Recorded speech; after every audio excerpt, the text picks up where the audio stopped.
I love this. This juniper garland.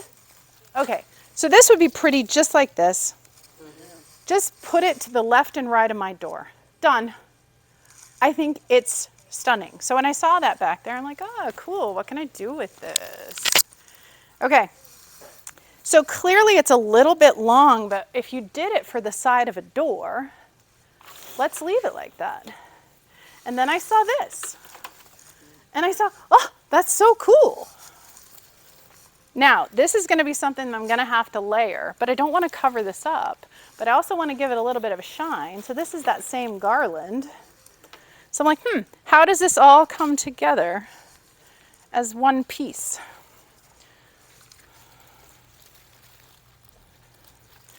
I mean, you could go as simple as that. This just gives you a little shine behind. This is a little frost, and then that over the top, but I probably want to do a little more than that. So, I don't have a backbone to work with. There's no spine in this. This is why I'm like, how is this going to work? So, we're going to try and do this on ribbon. But I love this ribbon. Hot Mess Express. Hot Mess Express. So we're going to use, it'll still be very fluid, but this ribbon is gorgeous. This ribbon picks up all of this and it's very kind of monochromatic, soft gray, blue, silver, but these. Okay? So we're going to try to put this thing together. And it'll be a work in, we're just going to, work in progress. So I'm going to cut this down. This juniper garland, I'm going to cut this down. I'm going to cut it a little bit down. Is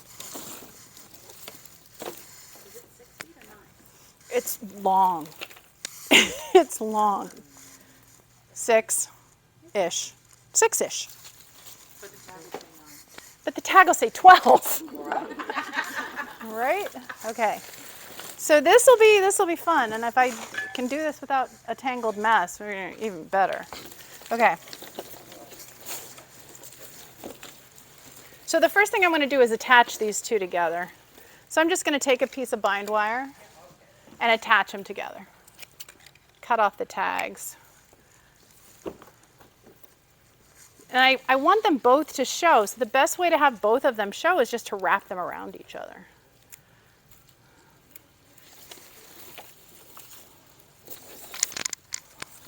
And then we'll add this in later. So strategically, because they have so many like fronds, I'm going to pull out a frond. I'm going to sort of create a backbone. And I'm going to cinch it together as I go. So I've got all these little ties that I made. Now they're covered in a hot mess of glue. And I'm just going to use a piece of bind wire and cinch it together. So it's now attached. Now I'm going to take that one over the top. Now I'm going to attach it. Eventually, these are all going to sort of come together and create a bigger, more beefy spine, even though it's not going to really be a spine. But I am attaching it in multiple points. So I got this. And I would hold it up, but it would become a hot mess. So I'm not going to hold it up. Okay, so I'm still kind of interweaving. It's almost like I'm French braiding garlands, but I'm not. So I'm just pulling apart another piece of that garland, binding it in place. And when I do hold it up, you'll see how now you can see everything, and it's not just one layered on top of another.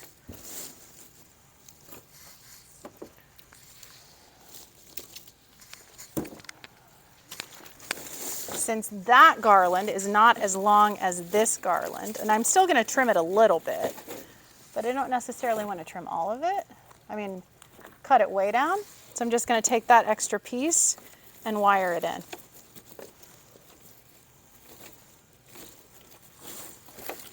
And sometimes it's just working with the product, and you just have to play and figure out, how can I do this? How is this going to work?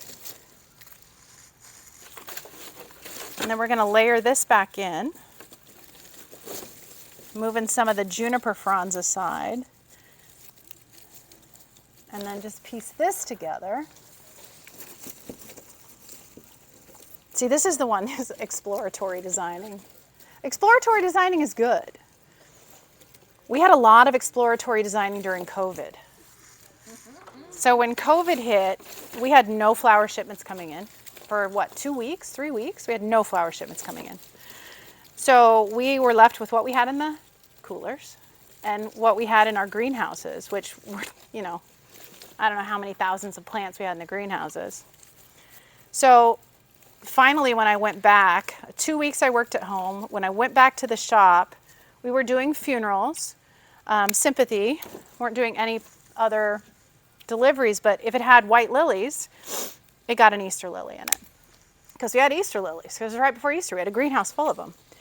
If it had pink lilies in it, it got Easter lily sprayed pink, because at that point we still had paint. And then if it had orange lilies, same thing. So you get really inventive and creative, and you have to come as close as possible. Let's say they wanted a certain, image. We have books that we give to our funeral directors, and they pick out certain things. Well, we can't come close to that. We have to do whatever we can to come close to that. So you get really inventive. We had 4 bazillion daffodils. And so we came up with, when we finally started doing personal, regular deliveries other than sympathy, we came up with a special and we called it Daffodil Delight. And it was 1 jumbo hydrangea, 18 daffodils, lily grass, a bird, done. We sold out of those finally, but we had a ton. So I just created a different look with this garland, but I still want that silver eucalyptus in there because I want a little bit of a sheen, but it still has play to it.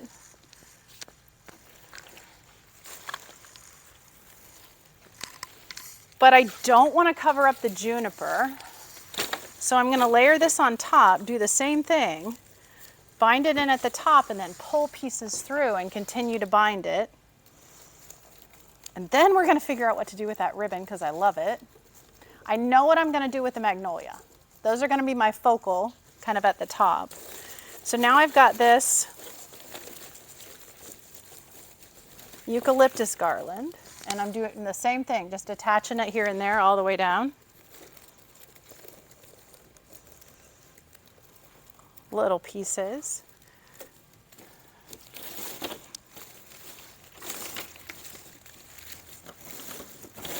That juniper garland is stunning. I just love it. If you wanted to really dress up a skinny, everyday PVC garland, that would be a great way to do it. Just take that, throw it down the center of a standard PVC garland, and instantly you've got this gorgeous juniper garland.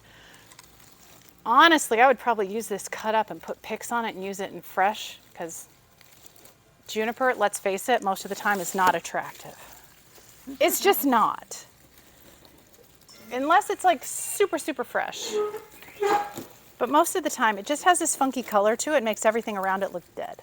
Or makes it look dead compared to everything around it. Okay, so now I've got one of those. And because these are shorter, I'm going to put 2 of them. I'm going to start with it behind. Ooh, I like the way this looks. Good idea, Loann.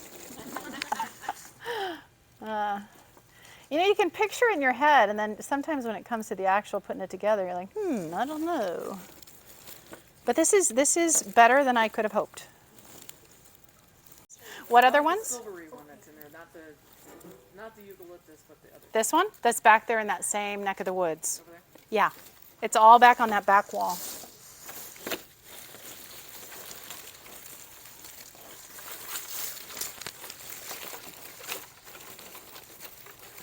Okay. And I think the juniper, you'll see it's hanging back there. And then this other one is in a box, this frosted spruce or whatever it is. Look here. I think we're there.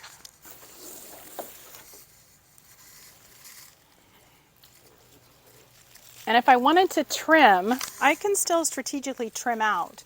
Like if I wanted it to get thinner in the eucalyptus down here, I'm going to trim my little pieces of bind wire. Now's the fun part. Now is how do we work with this 100 width ribbon? And this table is covered in snow and glitter. But we're gonna try it. Okay.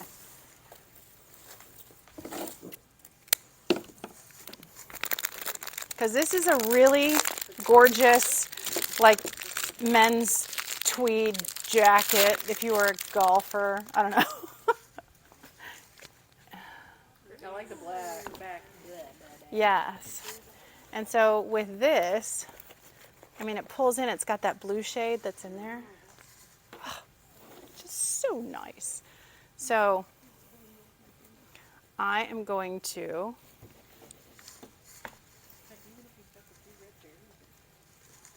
You could. Yeah, I'm not gonna, but you could. No, I'm saying, I'm like, you didn't want to go like the blue tone. Yes. You could, absolutely. And you could pull some like blue berries through this too. Would you ever twist the ribbon so the color on the back would show? Oh, absolutely. Yeah. You absolutely could.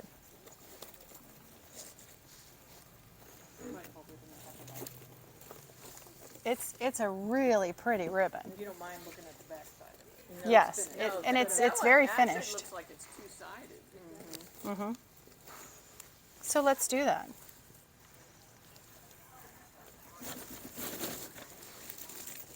I'm an influencer now. You're an influencer. Look at you. See, I did not know it was two-sided like that until I just took it off the roll. They really need to put this bolt up there and have pieces, have it turned around like that.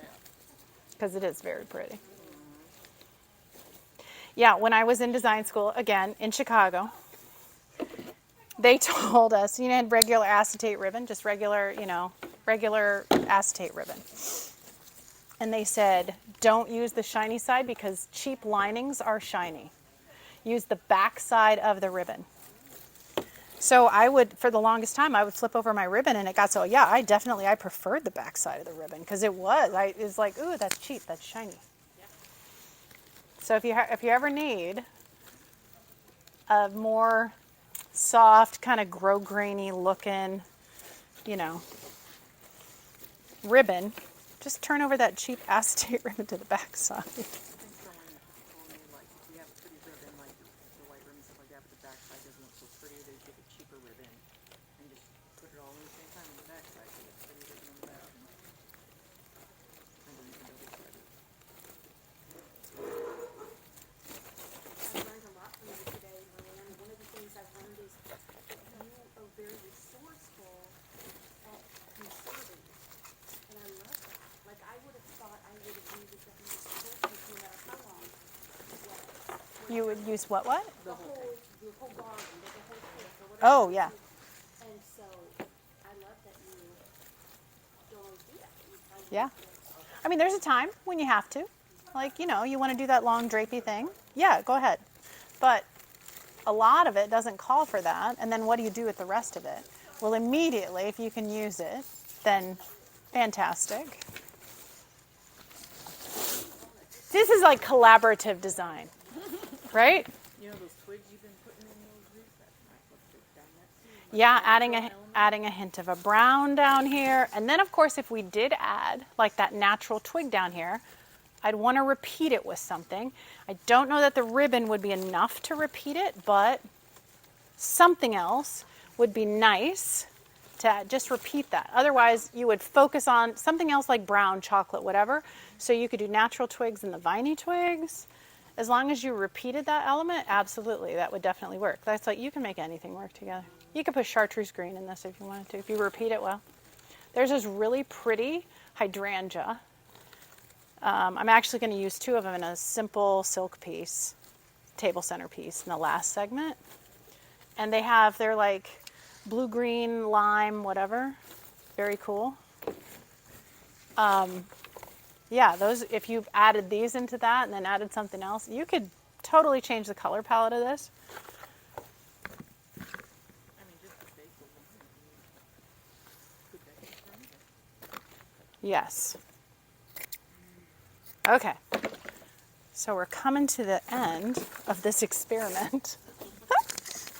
I do love collaborative. So that one of the most fun parts of my job is like, okay, I'll sell something at a wedding, and then I'm like, ooh, how do I do that? So you'll go to another designer and you go, okay, this is what I sold. What would you do? How would you put this together? And you kind of come up with this collaborative, you know, really cool, yeah, this structure would work really well for that. Oh, I never thought of that, you know, so it's a lot of fun. This would honestly be very cool just laying down a table. See? I do like it just like this.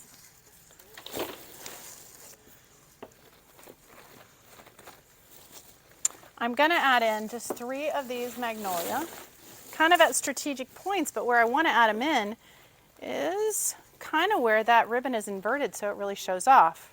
So it'll show off against the blue part. You still see it against this. It'll pull out that color in this, but it really shows off against the blue.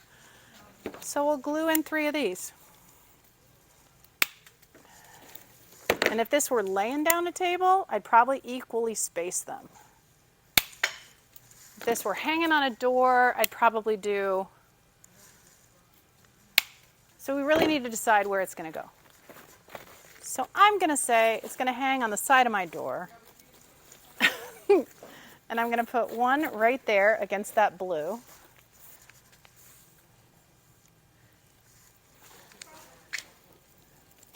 And I got to be really careful of how I glue it in because there's not much to glue to.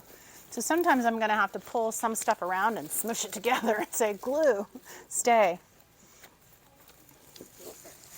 Do what? Stay.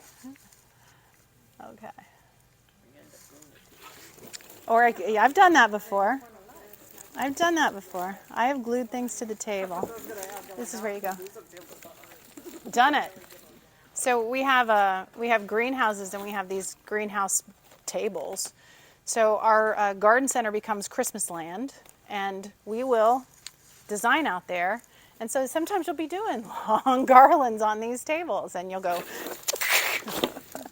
at the end of the garland. Still paying attention to a few extra pieces. No, all good. That's free.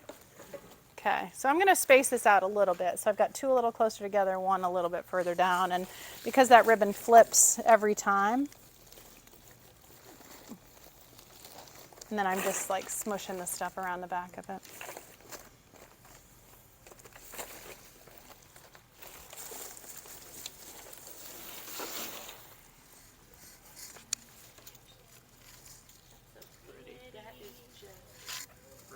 It's just how I had it in my head, except for that inverted blue ribbon, which really makes the whole thing. It does. It does. It's gorgeous.